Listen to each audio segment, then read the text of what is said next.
Mr. Speaker, first I want to say today that I am privileged to speak from the seat of the majority leader. Mr. Speaker. Because, Mr. Speaker, even when I sat on the seat, it is very warm, Mr. Speaker, unlike mine, which was very cold, Mr. Speaker. I didn't know the seats of Parliament have different warmth, Mr. Speaker. But, Mr. Speaker, I don't foresee myself leaving this seat anytime soon. I don't see myself leaving this one anytime. But having said, Mr. Speaker, as you are aware and as you have alluded to, Mr. Speaker, there is a court ruling. A ruling of court consisting of 3-judge bench, Mr. Speaker. Mr. Speaker, a court ruling has only got 2 decisions, Mr. Speaker. There is no third way about it. One is to obey it, and secondly, if you have any avenue of appeal, you exercise that right of appeal, Mr. Speaker. There is no third way about it, Mr. Speaker. And the court ruling, what we went as Azimio after the election, after your decision here, Mr. Speaker, what took us to court was for the court to interpret for us the constitutionality of your decision on who is the majority party and who is the minority party in this House, Mr. Speaker. And the issue of the Speaker came in as obiter, Mr. Speaker. But what took us to court, we wanted to know, because when we arrived here after the election, we arrived here knowing very well that we are the majority party, Mr. Speaker. And we are the numbers. But midway, we ended up losing numbers through your ruling, Mr. Speaker. And that is what took us to court, to ascertain whether we are the majority and whether we are the minority. And luckily, the court has made its ruling, albeit late, Mr. Speaker.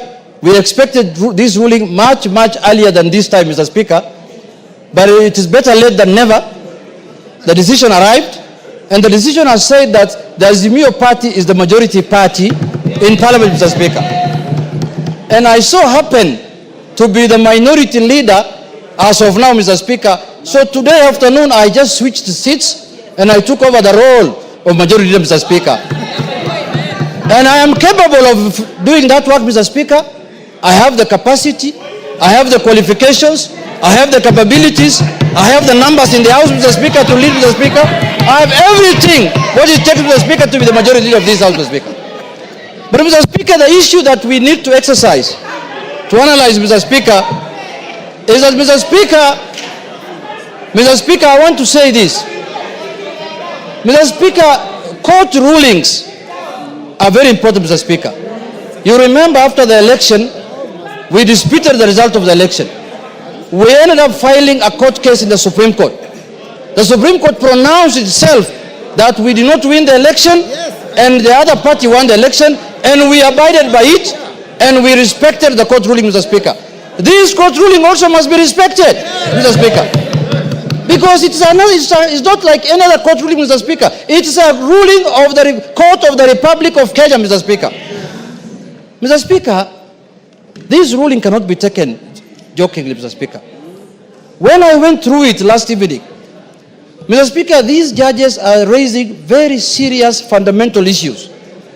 They are raising issues relating to violation of the Constitution, Mr. Speaker. And you remember we impeached someone here because he violated the Constitution, Mr. Speaker. Mr. Speaker, if this matter is not addressed, we are going to have a constitutional crisis in this country, Mr. Speaker. So for that reason, Mr. Speaker, jurisdictions all over the world and democracies all over the world that we borrowed from, even this presidential system that we are running today that is running in this country, Mr. Speaker. In the United States, there are times when the executive is from the Republican Party and the House is ruled by the Democratic Party, and life goes on. It doesn't matter that we are going to oppose everything that the government wants to do. If government brings here bills and policies that are of benefit to the country, we will support it, Mr. Speaker. And as you know now, many things have gone under the bridge. There is this animal called also broad-based, Mr. Speaker. We want to broaden, deepen, and tighten this relationship, Mr. Speaker. If I may borrow your words, we want to broaden it, deepen it, and tighten it, Mr. Speaker, so that we can have a country that is cohesive, Mr. Speaker. Mr. Speaker, there is no way we are going to have this animal in place, and then when we want to become the majority, people look at us with suspicious eyes. How can it be, Mr. Speaker? Members of Parliament are members of Parliament. They work under the Article 95 of the Constitution, which has given them the roles of oversight, legislation, and representation, Mr. Speaker. We are not going to do our business outside Article 95, Mr. Speaker. So, I want to allay fears here that the majority in the House must be from the ruling party. That this ruling is giving us posterity. This is doing things for posterity, Mr. Speaker. Next election, or the other election in 2032, a government might come in place where the president garners the majority votes and is elected as the president, but he will not have numbers in Parliament. His numbers might be few in Parliament, and it becomes a minority. So this is now the trend we are setting, that Parliament is independent, judiciary is independent, executive is independent. We have no problem with the executive to do their work, and we know the President of the Republic of Kenya as of today is Honorable William Samoei Ruto, Mr. Speaker. There is no doubt about that. So there should be no ambiguity and doubt that the majority leader in the National Assembly is Honorable Junet Mohammed, the Member of Parliament for Sunai, Mr. Speaker. Mr. Speaker. And I am going to serve the country diligently, Mr. Speaker, without any fear and favor, Mr. Speaker. I am a seasoned politician. I am serving my third term in Parliament, Mr. Speaker. I know how Parliament operates. I know how Parliament does its work, and I understand how bills are done in this Parliament, Mr. Speaker. I have gained enough experience. So this mindset, Mr. Speaker, this mindset that the ruling party must have majority in Parliament for them to do the executive work of the country, Mr. Speaker, that mindset must be gotten rid of, Mr. Speaker. We must emulate democracies that have matured over 200 years, Mr. Speaker.